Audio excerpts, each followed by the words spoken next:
darling. I'll be all right. You know, you're going to be late for work. You better run. No, wait a minute. You're not going to get rid of me that easily. I know that something's bothering you, and I want to know what it is. You're not still upset about missing your plane on New Year's Eve, are you? I did not miss my plane. Well, then upset about losing your reservation. I mean, those things happen. You got to accept it. I don't have to accept what happened. Not this time. What happened was the airline fouled up, you got bumped, but it's not the end of the world. Now, come on, that's old business. This is the new year. Liza, it's not like you to get so upset over such a little thing. This is not a little thing, Rusty. All right, it's not a little thing, then it must be a big thing, and I want to hear about it. I think we ought to drop this right now. You're not this upset over one lost reservation. My reservation was not lost. It was no accident. It was intentional. Intentional? Someone at the airline's desk has it in for you. Rusty, look, I have thought about this and thought about this. I wish it weren't true, but I know it is. The person who canceled my reservation knows me, and he did it on purpose. That person is your father.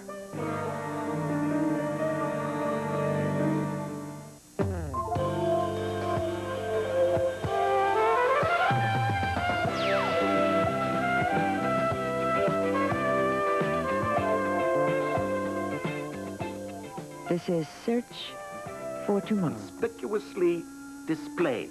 That's what the law says. Not the employee's licenses, darling. That's what it says.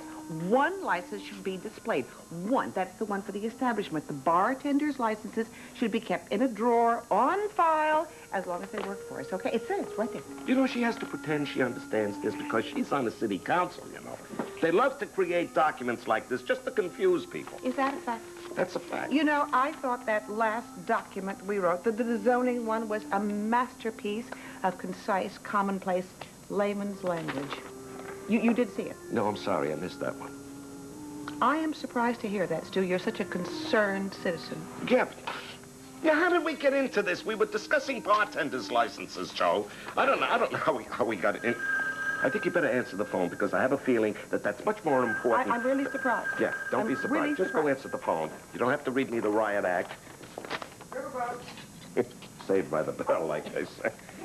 Yeah, she's probably right. We'll probably just have to put one of these on the wall, and we'll keep all the bartenders' licenses handy in case somebody wants to make sure that they're not underage. Where is yours, Jenny? What? Well, everybody's license seems to be here, but yours seems to be missing. What? I wonder what happened. Well, I don't know.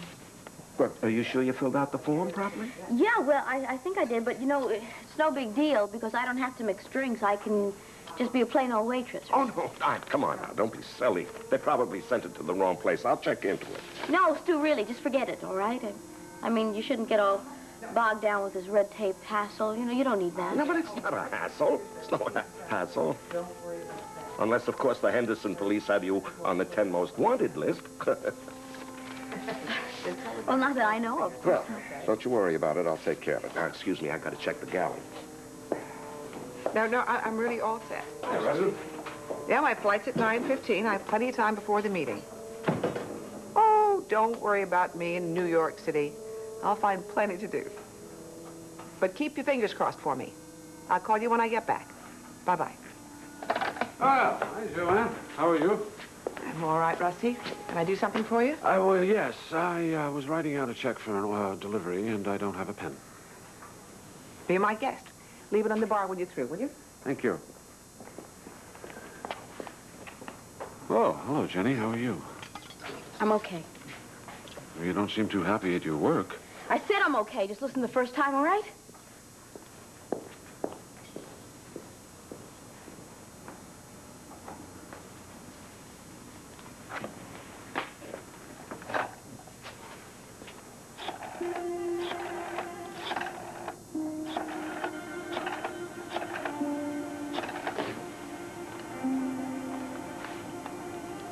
Yes, hello. Do you have a seat on the 9:15 a.m. flight tomorrow to New York City? Ah, good. I'd like to make a reservation. The name is Santel. S-E-N-T-E-L-L. My father? You think my father canceled your reservation? I really didn't want to get into this. I know it's been difficult for you trying to cope with seeing your father again after all these years. It's an adjustment. I don't want to make this difficult for you. Rusty, look. The ticket agent showed me the computer screen. It said reservation canceled 12/31/82. It was not a computer error. And whoever did it had to know form of payment, origin, flight.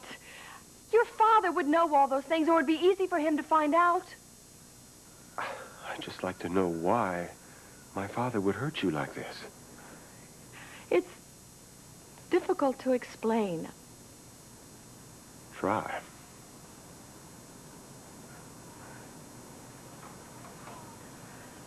Your father thinks I am unworthy of you. I've known that for a long time. Oh, he isn't overt about it around you. He doesn't want to offend you. But he makes certain that I don't miss the point. He's constantly referring to my so-called talents, the way I dress, the parties I throw. But in every other area, he condescends to me, Rusty, mercilessly, and I hate it. Look, I know that the two of you have had problems all along. I've even seen him condescend to you, but I've chosen to believe the two of you could work that out without my interfering. Please, but what you're talking about now... let me finish this, please. Understand, this is not done in a thoughtless way. It is not casual. It comes from tremendous anger. He wanted better for his only son, and it galls him to think he has to settle for what he thinks is less. So when he saw a chance to cut me out on New Year's Eve, he took advantage of it. Canceling my travel plans was safe, it was anonymous, and it got the job done. Now look, I don't have any proof of this. I can imagine how this must sound to you, but I feel it. I feel it so strongly, I know it's true. The only thing that matters to me right now is that you've been hurt. I'm going to find out if my father is responsible. I don't want you to do that. I want to handle this myself. I need to handle this myself.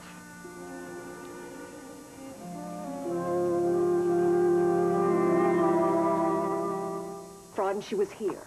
Right here on the 6 o'clock news. Didn't you see her? She was on for over a year. Al, I must have missed that year. Well, then you were in no position to 86 this story. Look, Stephanie, she had a big following, and we would pull in all kinds of fantastic ratings. Oh, all right. You win this time. Thank you, Mrs. Wyatt. Come in. Good afternoon. Good afternoon. I wanted to be sure the spelling was right. Let's see. M-C-N-E-I-L, that's correct. And the amount? Yes, all the zeros are in the right place. Thank you, Ron. My pleasure.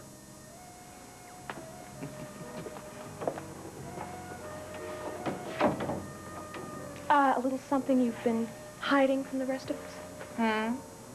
Ron. No. I had an ad in the paper for a secretary, and he answered it. Well, why not? He can't type, but he certainly is decorative. Listen, every executive deserves a few perks, or else why be in business? Besides, he did a very nice job on that check. Yeah. The check was made out to McNeil. Is that Keith McNeil? That's the one.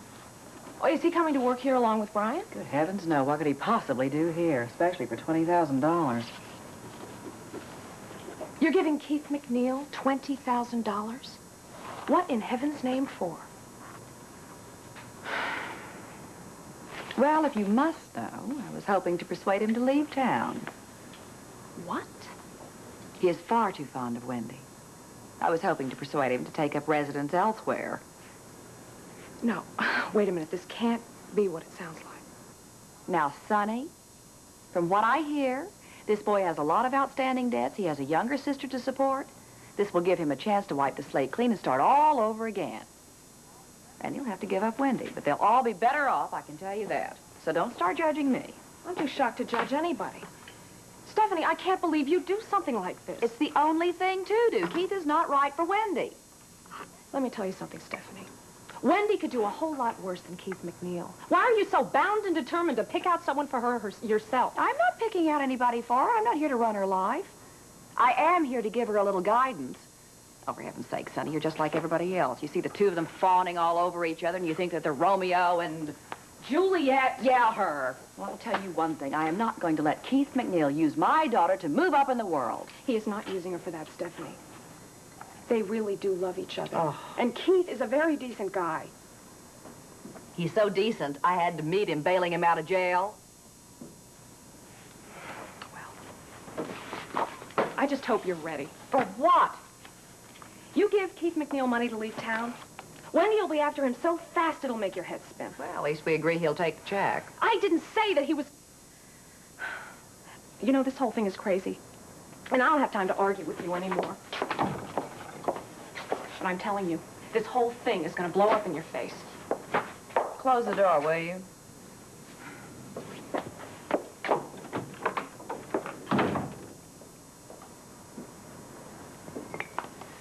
Well, we'll see about that.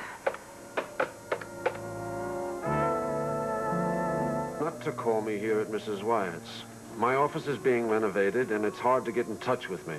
I will call you later from the club, all right? Goodbye. Did you cancel Liza's plane ticket from New York on New Year's Eve? Did I what? She's convinced that you're the one who tampered with her reservation, so tell me, yes or no? No, of course not. Why would I do a thing like that? I know how important that party was to Liza. I wouldn't even dream of doing something. She feels that she has good reason to believe that you're out to hurt her, that you've gone out of your way to belittle her and her work. Travis, I have nothing but the utmost respect for Liza and her work. Well, you must have said or done something for her to feel that way. Travis, please believe me. I have nothing but the highest regard for Liza, for her spirit, for her devotion to you, and especially for her fine musicianship. I have complimented her on numerous occasions, and you have heard me. I have done nothing that would make her feel I was being critical of her. Well, then, someone's lying. But there's one thing I know for sure. Liza would never lie to me. Travis, I know you haven't known me very long, but I wouldn't lie to you either. Well, whether you're lying to me or not, there's something I want you to know. If you ever did hurt her, I would tear you apart. Do you understand me?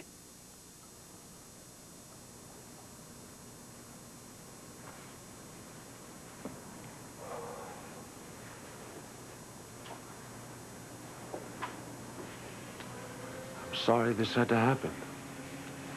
That a misunderstanding of this kind could get so out of hand without my even knowing about it. Forgive me. It was unrealistic of me to think that after all these years of silence that I could return home to my family and be welcomed with open arms after the kind of life I've led. Anything I might say or do would be held under suspicion. I don't blame you. If I were you, I would do the same. I would be on my guard every moment of every day. I mean, after all, a father who can desert his son and make it appear as though he didn't even care about him all those years. Man is capable of anything. And I'm sure that's what Liza is thinking. And I don't blame her. Travis, try to understand, please. All those years of running, of constantly in danger, of never being able to trust someone, well, it does something to a man's abilities to be in touch with his feelings. Even now, I'm not in touch with them.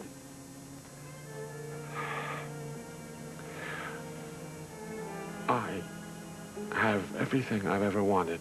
All those years in Europe I dreamt of, and I have it right here in the palm of my hands, and I don't know what to do with it. I stumble around, I say all the wrong things and alienate Liza. I'm sorry. Well, I'm sure this isn't easy for you either. No, it's not easy, but nothing in life that's really important is easy, Travis. But I thought, well, I'll take a shortcut. I'll retire and come home to a loving, healthy, happy family.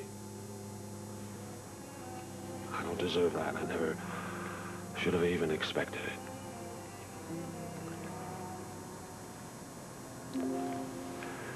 Maybe the best thing for me to do is just disappear as quickly as I came. I don't know, I could retire to Europe someplace. At least I would hurt far fewer people. No. I don't think that's necessary. I think it is, Travis. I've made a mess of this whole thing. Liza doesn't trust me. You don't either. Look, ever since you walked into my life, I have tried to learn to understand and trust someone who has chosen not to be around me my entire life. And now you're here, and Liza, who I love and trust more than anyone in this world, tells me that you're hurting and manipulating her. And I'm in the middle. And I just wish you could try and understand how confusing that is for me. Travis, son, I do understand. That's why I can't stay. I don't want to hurt you or Liza, even unintentionally. I care too much to do that. That doesn't mean you have to leave. It means that we have to find a way for this family to work. We have to learn how to help each other, learn how to find each other with mutual respect. I don't see any reason why we can't do that. I'm very touched that you feel that way. I do. Your leaving would solve absolutely nothing. Stay. Stay and help work this thing through.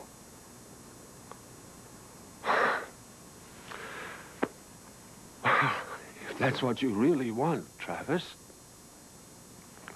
I certainly want that.